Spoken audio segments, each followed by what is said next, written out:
Mr. Walter, your report is just discussed in the Assembly, Parliamentary Assembly of the Council of Europe, which is on situation in Hungary following the adoption of Assembly Resolution 1941 in 2013.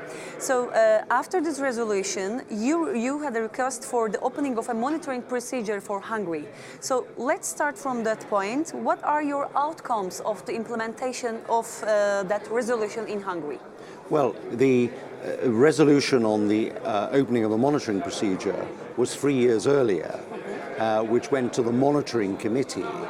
And it was as a result of that we had the resolution in 2013, which was suggesting there should be a monitoring procedure. But the Assembly rejected that and said that Hungary should not go into the monitoring procedure, but that the Political Affairs Committee should be seized of a report on the political situation in Hungary in 5 specific areas. That was on the churches, on the appointment of judges in the judiciary, on the constitution, on the media.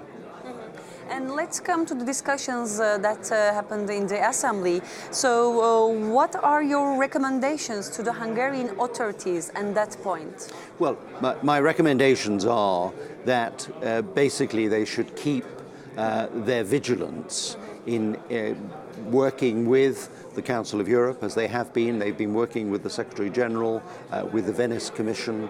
They've been working with OSCE ODIHR, and I think they have to keep doing that. Hungary has made quite a number of significant improvements, but there is still work to be done. The basic criticisms of Hungary are really political, because we have one political party which has now won 2 successive general elections, in both cases securing a 2/3 majority in Parliament, which has enabled them to make constitutional changes. The resolutions that we've had here have been basically saying, Hungary, hang on a bit, just have a look at what you have done, and they have made changes as a result of that, and there are still changes to be made. But this is not a country, Hungary doesn't have political prisoners. Hungary has the rule of law, the right to a trial, a freedom of expression, and so on. It's not one of the countries that should be anywhere near the monitoring procedure, but nonetheless there are some issues which need to be addressed.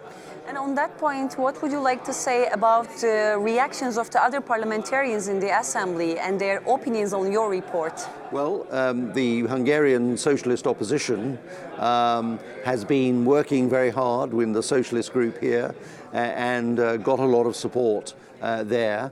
But the fact of the matter is that we live in a democracy, and they've lost the last 2 general elections in Hungary, and they've very much seen this as a way of getting back at the victorious party.